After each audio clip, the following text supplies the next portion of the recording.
The 90 minutes is up. The win's been celebrated. The reviews are in the bank, but we've still got the player ratings to do. Welcome back, guys, to Fog Football. Player ratings for the Scotland versus Spain game. Finished 2-0 Scotland, and honestly, we could probably just finish this in about 30 seconds and say every player was a perfect 10, because that's what it felt like tonight. When you turn up like this and you put in such a good performance, you blow away Spain at home, you go top of the group. Honestly, man, it feels like every player out there earned their shirt. They earned a 10 score. But we're going to look at this objectively. I think there was definitely some players that did better than others. There were some players that didn't really have that much to do either. You know, I expected more from Spain. I thought Spain would have been better than this. But in my opinion, they were pretty poor. So we will start off with the goalkeeper. We'll work our way through the starting 11 and then move on to the substitutes. And then, of course, it is Steve the God Clark that will be reviewed at the end. But, I mean, there's going to be a lot of high scores in this. I can't imagine there's anybody really under a 7. I mean, it was pretty much perfect. But anyway, let's talk about Gunn first of all, and we'll give his rating. Angus Gunn. Billy Gunn. So I was a little bit annoyed when I seen Billy Gunn. I was a little bit annoyed when I seen Angus Gunn get the start against Cyprus, and tonight again, you know, I felt like we maybe should have went with Sander Clark or Liam Kelly. But, I mean, yeah, no, he's went with Gunn, and the crazy thing is, over both games, over 180 minutes, probably 190 minutes if you add on extra time, Gunn has had very little to do.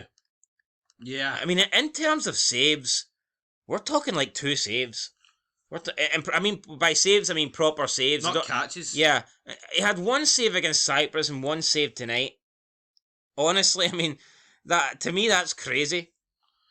And he hasn't conceded a goal. So, I mean, take from that what you want. Angus Gunn. It's very easy to look at it and go, "Oh, he's had 2 clean sheets." But I'm not saying the guy's awful, because I think he shows confidence to me. But it's not like Clark or Kelly couldn't have done what he's done.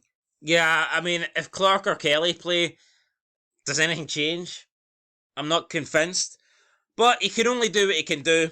I mean, it's not his fault that Cyprus and Spain haven't hammered shots at his net. So I think I'll give Gunn a 7. You know. I'll give him a 7, yep. 7 then for Angus Gunn. Moving on to Aaron Hickey. Right, there was an instant where he brought the ball back to Gunn and almost not cost us a goal, but it was just a stupid thing to do. A bit unnecessary. And for that, I'm actually going to give him a 7, because that's just stupid. Not that 7's bad, but I feel like out of the back 5, he's probably the worst guy. How do you think Hickey's doing at the right wing back? Oh, I think he's doing good, but I think you need to cut stuff like that out. Well, do you think that's his position to lose? Do you think he's overtaking Patterson there? Yeah. Yeah, I would probably agree. I know I'll also give Hickey a 7.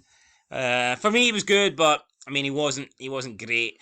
Moving on to Ryan Porteous, I thought Porteous was pretty great tonight. I'm going to give him a 9. You know, he's come into the Scotland team, and wow, you know, he's went from a guy that people didn't really rate, a guy that people didn't think was good enough for the old firm clubs in Scotland, a guy that people didn't think this guy should be anywhere near a Scotland team, and now you can argue that he is in the starting 11. You can argue that he is one of the first names in the back line. He's really put in some big performances, and I would have to say that he's leapfrogged quite a few players in the past few months. I mean, if you look at the Scotland centre-backs, you'd have maybe had him a lot lower down the list, like 6 months ago, but you look at Porteous now, and he's right up there among our best. And let's be real, it's not just because he moved to Watford, right? He was showing the signs at Hibs, like, you know, it was. And then even when he was at Hibs, he got his call up for Scotland, he scored on his debut. I mean, you can't ask for much more than that. And he was even scoring goals for Hibs in the league as well. So, you know, he's added goals to his game, and I think he's cut out. I mean, a lot of people will criticise him for, you know, stuff he's done in the past, but you know, that is in the past, and you think about it, I do think he's calmed down a lot. No, he has. I'm going to give him a 9. I'm going to give him I'll give him an 8. So it'll be an 8.5. You know what he does? He puts his body on the line. And I like that, and he's a tough player. You know, he's a physical guy. I just felt like there was a couple of times in the first half where, you know, he did let the Joselu get 3 headers, and just thankfully for us, Joselu's not very good. But no, I thought Porteous was really, really good tonight. Moving on to Grant Hanley. It's an 8 for me. Someone I didn't really want to see in the team, but, you know, he got picked. And you know what? See, in the second half, every ball whipped in, he was clearing. Yeah, I'll give him an 8 as well. maybe we're too harsh on Grant Hanley. You know, he's had an okay career. He's still someone good to have in the setup. I'm not denying that, but I think we should be trying to phase Hanley out. You know, I'm looking at our centre backs. I think that I do think overall our team is. You know, I think Hanley's part of that older generation that. Was shite. No, I wouldn't go that far, but like, see Hanley. When I think of Hanley, I think of him just being part of squads that didn't qualify. No, but even in the squads that were way worse than this squad, I feel like he was like a weak link in those squads. Yeah, So what's he like in this squad? True. I mean, that's very true. But let's be real. Like if John Suter was fit, I think he starts. yeah, If Jack Henry, would he start? probably, yeah. Yeah, well, there you go. So, Liam Cooper didn't start. Let's be real, right? He's kept 2 clean sheets, and one was against Spain, so I'm not burying him too much. 8 for me. I'll also give him an 8 as well, so there you go.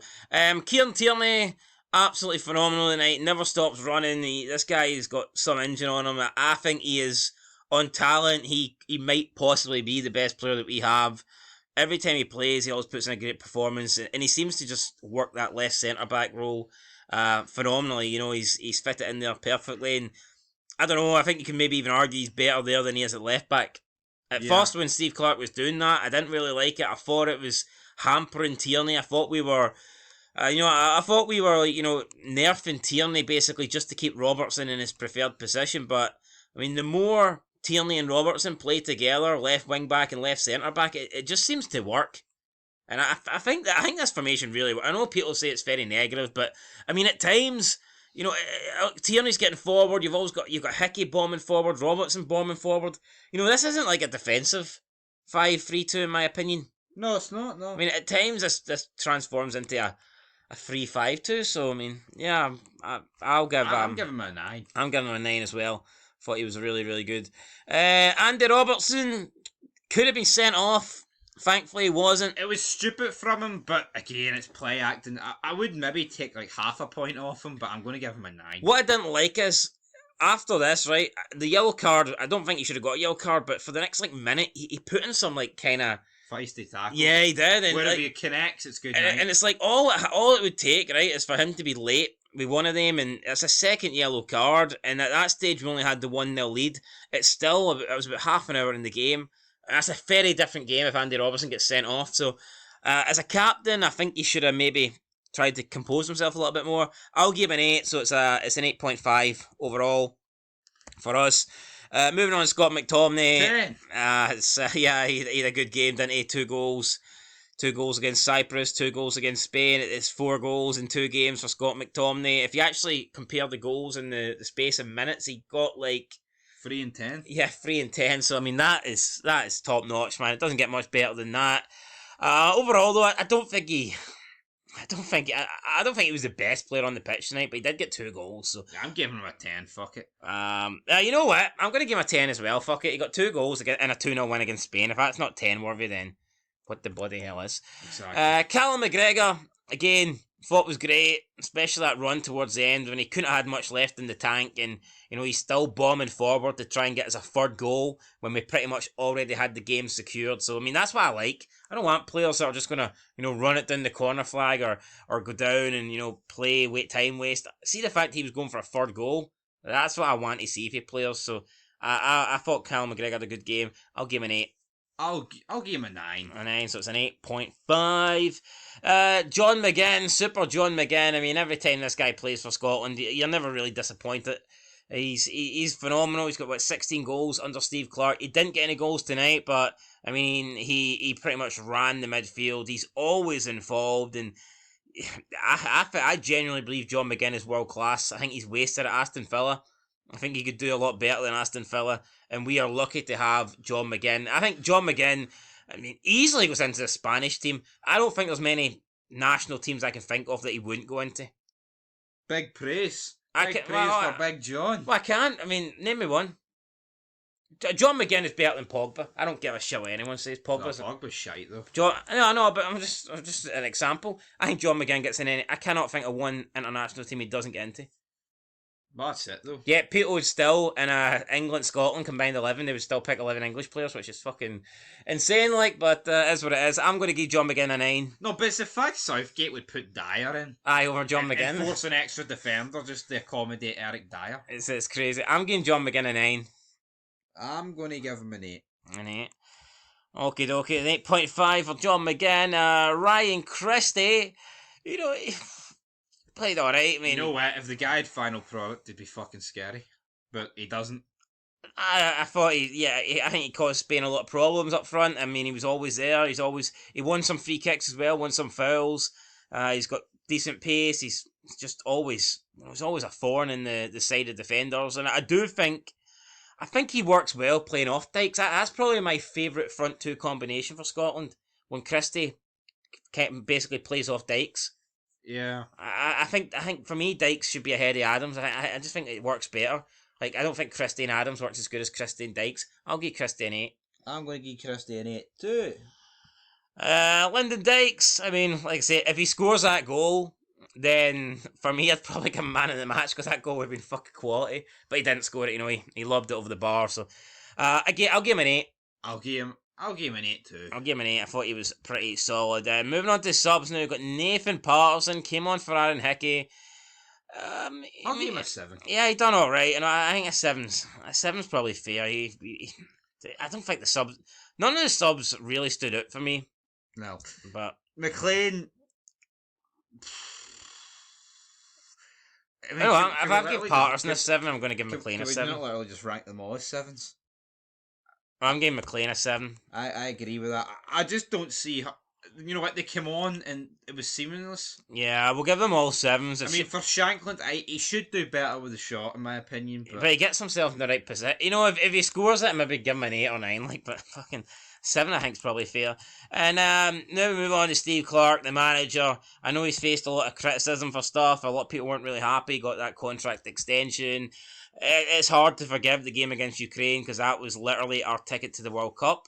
And I feel like I'm not saying we'll let Ukraine win, but we'll let Ukraine win. Our performance basically gifted Ukraine, you know, that World Cup spot. That hurt. I think the Ireland game was even worse. I know the Ukraine World Cup was on the line, but losing to Ireland 3-0, that was horrible. But I've got to be honest, since then, we've responded well. I think we've been getting better and better. And tonight was the icing on the cake. A 2-0 win against Spain at Hampden in a game that not many people gave us a chance in. And Spain cost us very little problems. And like I said, I felt like if we played another hour, if we played until the third goal was scored, it would have been us getting it. So yeah, I'm delighted with this. I'm giving Steve Clarke a 10. If I can't give him a 10 for a 2-0 clean sheet, let's be honest, comfortable win. You got the team right, you got the tactics right, you got the subs right, you got the win, you got the 3 points. It's a fucking 10, Steve. It's a magical 10. 10 for us. Hopefully it's a 10 for yous. And aye guys, we'll see. It's 10 10s in a row. Aye, 10 10s in a row. So that's it. There's your player ratings. And I mean, just keep playing this team. They can't make changes to this. No. This has to start against Norway. That's it. It's just a shame we take a break now. Sucks. I would love to get back into the action. But nah, we're going to have to take a break. We're back to club football now. And yeah, so that's what it is, guys. But wow, you know, how much better does it feel leaving to the international break with like top of the table? It's normally we always go off to a poor start. Normally, like, you know, by the time we play our first couple of international qualifiers, we're always trailing because we've dropped points where we shouldn't have dropped points. But not this time. You know, we've beat Spain. We're top of the group. Norway, the team that people are expecting to challenge us for second place, they are the team that have dropped points. They've lost to Spain. They're through against Georgia. So yeah, no, I mean, everything's looking great for us. Next game against Norway is going to be massive, and I think you can make a case that we could qualify after 3 games if we beat Norway. Absolutely.